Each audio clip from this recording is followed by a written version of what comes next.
Hi guys, this is Sandra Ayon, your home care provider. I was trying to do it on my computer, see if I could go live on my computer so it wouldn't be affected by my phone, but it wasn't working. So I gave up and I said, you know what, it's a good I want to do this for the violation number 2 because I have to do one in Spanish just so that you guys understand what's going on. So I gave up on the computer. I couldn't do it. I said, okay. It says I'm going live for a while, and it's not going through. So I gave up, and I did my Rubik's cube. I was sitting here. There's like 7 steps to this thing, and I only know how to do 5 of them. And look, I'm not lying. I have the paper where I wrote down the logarithms, and I wrote them over and over and over again so that I can. For some reason, I can't figure out the last 2 steps, But practice makes perfect. So I was sitting here trying to do that, and then I gave up on the computer. It's not working, so I said, okay, that's fine. I'm just gonna go ahead and just do it on my phone. I went to church this morning, and it was very eye opening. Hopefully, I made some change. But I came home and I said, you know what? Let me go ahead and let me talk to you guys about violation 2. Okay, so I took all these notes. This was in 2016. Okay, when I have like my files and stuff, and I brought a lot when my internship was over from the union because I worked so hard for this paperwork, and I'm the one that basically established the relationships with the social workers and the provider clerks where I had to advocate in between, when I was in the office. So I brought all my paperwork with me, and I kept it. And I actually have to go through a lot of it because some of it is trash and I don't want actually support it anymore. Um, but I still have a lot of it intact. So on, I think it was yesterday, I don't remember, a couple of days ago, I did a video on violation 1, which is a warning. And I know it's a warning, and I know a lot of the social workers and provider clerks or people that you came across that work in the counties. In the beginning, it was no big thing. You weren't supposed to worry about violation 1 because it was just a warning. But even though it's just a warning, it still stays on your record. So it's important that you you fight it. So one of the things that I was mentioning to you guys was that these violations are time sensitive, okay? And for violation 1, it says it's your first violation, and then it also says if you choose not to review the instruction, they send you instruction materials with violation 1. It says you have to the instruction materials are basically the questions that they ask you why you went over your hours allowed per week. So it says you have 14 calendar days from the notice. Okay.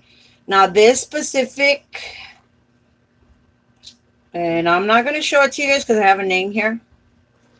This specific violation that I have here came from El Monte, and it was issued 12/16/2016.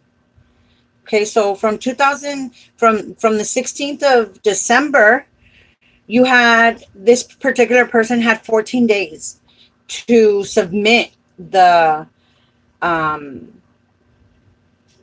14, if you do, no, I'm sorry. For violation 1, they had 10 days, calendar days from the notice of date. So it's 10 days for violation 1. You had so they had from the 16th to the 26th to respond to this notice. Now, part of the problem was that they issued it on the 16th of December, and it took 2 days for it to get to you in the mail. So now you're down to 8 days. And on some of the cases and the violations that I fought for the provider, I was able to have them waive the delivery date. So the 2 days that it was in the mail, they waived it, and they gave a leniency for those particular people. But basically, it's what's on paperwork, where it says that you have 10 days to submit the questions, and then from there you go ahead and you just wait for them to respond. Okay, so that was on violation 1, but we're going to talk about violation 2. So violation 2 is a little different in the in it's a little different because it basically tells you the same thing. It tells you received a violation because you exceeded your work week and or travel time limits. Okay, travel time is also falls under the same criteria as your regular timesheets. Okay, I know several people that got violations because they did their travel timesheet wrong. They did their timesheets correct, but they did their travel timesheet wrong. So even though it's on travel, which is what they were getting, which is why a lot of providers were scared to even bother with travel, because it falls under the same criteria. The work week still starts on Sunday and it still ends on Saturday. On our travel timesheets, there really is no claimed hours. And I'll show you, because I have my travel timesheets. There is no claimed hours on our travel timesheets. I don't know why. Let me see if I can cover this is for, I probably shouldn't do this, but who cares, right? I haven't made a copy of it. This is what a travel timesheet looks like, okay? And I want you guys to see here that this is for 3/16 to 3/31 for one of my recipients, okay? And I've already partly started filling it out, but I want you to see that there is absolutely no claim here. See how there's no claimed hours? So it's a little more difficult because you kind of have to figure it out on your own. You have to keep copies of your previous timesheet so that you know how many minutes you worked for your travel timesheet. On our timesheets, we can see our claimed hours. Just put it away. I'm so sorry. I have my timesheet. I already got my timesheet for one of my clients. And I probably shouldn't fold this either. Okay, but as you can tell, see how it says claimed right there? Well, you notice that on the travel timesheet, it doesn't say claimed at all. So, I shouldn't have folded this. Oh well, whatever, who cares? I'll just ask for another one if I need to, because sometimes the machine's a little particular. So you have to be careful whether you're doing travel or you're doing your regular timesheet, because the violations are still the same, okay? I kind of like the fact that they give you, it's an opportunity, basically, okay? When you get your second violation, it tells you, again, if you feel that you are in the right to have worked the extra hours, then you have, once you answer their questions,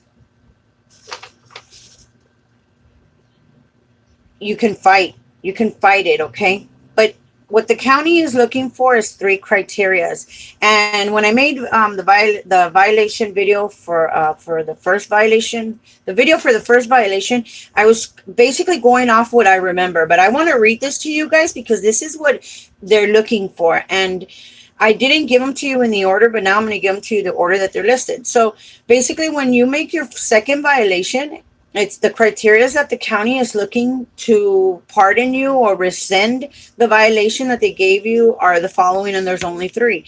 One of them, it says, the need for additional hours was necessary to meet an unanticipated need, which I explained on my violations video one, okay? It was something that was unexpected, something you didn't think was going to happen, and then you had to stay over the hours allowed, okay? The second criteria that they're looking for is, it says the additional hours were related to an immediate need that could not be postponed until the arrival of a backup provider as designated on the IHSS program individual emergency backup plan, which is form SOC 827. This is the form, this is the form that you fill out that says, you know, I'm going to say myself, Sandra I can't go today to go see you. So you're going to have someone else cover for me. And I thought, like I mentioned in the past video, I thought that this had to be a provider. Well, once clarifying that with the social worker said, no, it could be anyone that'll be there to back up because I'm not there. And it's basically volunteer work. Okay. So I wasn't too happy about that one because I don't think I want to do volunteer work. I work too much. But that is the second criteria that they're looking for. So basically, you just fill out this form, you turn it into them with your second packet and tell them, look, I've tried. I've already got this part covered because it's the easiest part. And then you're done with that one. The third criteria, it says the additional hours were related to a need that would have had a direct impact on the IHSS recipient and were needed to ensure, here's the keyword, his or her / her health and or safety. So the first criteria they're looking for is an unanticipated need. The second criteria that they're looking for is, do you have a backup plan? And the third criteria that they're looking for is that you felt that you had to stay because if you didn't stay, it was going to affect their health and their safety. And this is the criteria that first is the county on the first violation. The second violation goes to the county as well. Once and they review it and they ask, okay, well, did Sandra stay over for the following reasons, which is just basically two reasons, because the backup plan I get to submit, right? But here's the other thing. So that's the letter that you guys get that tells you you had a violation. Then they mail you, this doesn't have any names on it. No, because I whited it out. Then they mail you, a self-certification instructional review materials. This is what they mail you. And like I said, it's a great idea, okay? Because basically what this instruction, review materials is once you read what a second violation is, it reminds you to turn in the paperwork. It tells you that if you get a third violation, you're going to be suspended for 90 days. It reminds you of the work week limits.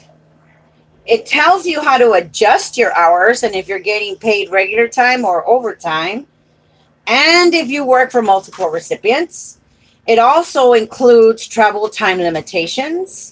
It gives you important tips on, let's see here, not to work more than 7 hours a week when you are getting travel. And then it has a page that has your name. It has your provider number.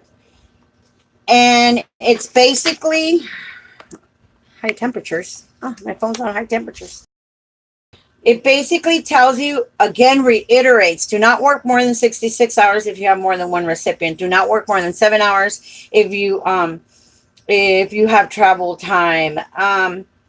But it basically has your name. It puts your name here, and it has your provider ID number here. Okay. And then the very last page is where you sign your life away. Not really, but it's where you sign. You have to date it and you have to sign it. And you fill this out, you turn it into the office that you're supposed to turn it into, along with your backup plan, telling the county, hey, look, I've done everything you guys said, and the county reviews it, and then they say, okay, well, we're gonna forgive you this time, take it off. And they take it off. This phone's telling me high temperatures. So they take it off. And you're back down to one violation. But if you make another mistake, this is a one-time only opportunity.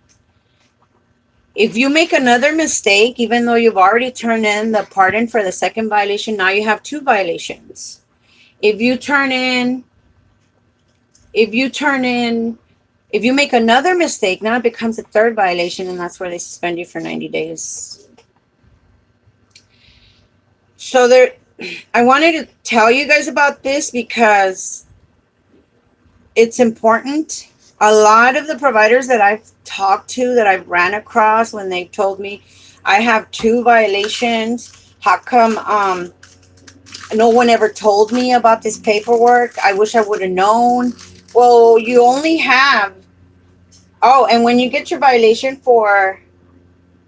when you get your second violation, then you also have 10 calendar days to respond.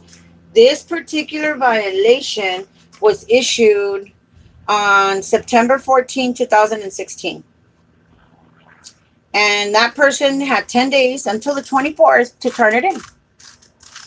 So if she didn't, a lot of the providers did not turn in their violation, their paperwork for their violations. They didn't turn in their recertification form, where you're telling them, I know how to do my timesheets, because basically that's what you're telling them once you turn in that second self-certification form. You're telling them that you know how to do your timesheets.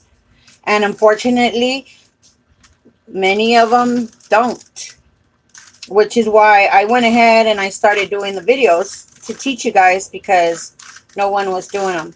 So if you guys have any comments, if you have any questions, ask me.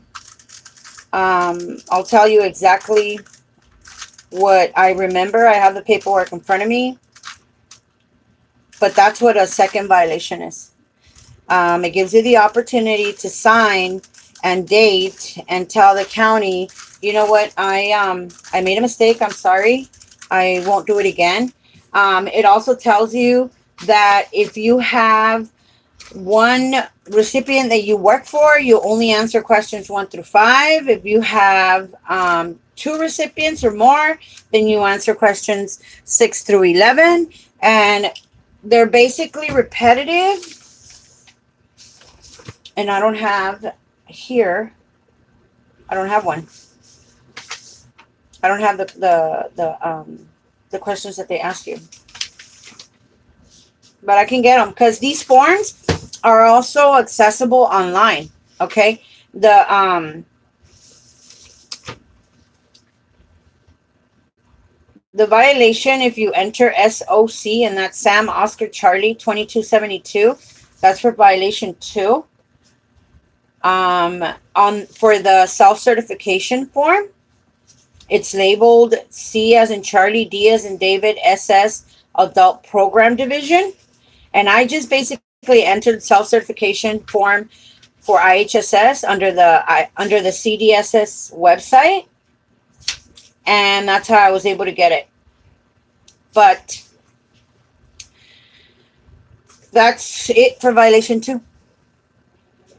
If you guys got any questions, ask me, because I'm just sitting here. So I could go ahead and do my my third my Spanish one, because a lot of people don't understand how these violations affect you, and that's why I'm like, okay, let me do a video and let me teach these people what I have learned so that you guys don't make the same mistakes. And when you get a violation, you know exactly what to do. And hopefully by then, I'm able to help some people, providers at least. It's a good day, like Peggy Lee says. God bless you guys. Have a good Sunday. Tomorrow we're ready to go to work, I guess. I don't know. I haven't decided yet. But God bless you guys. Thank you for watching. Thank you for supporting. I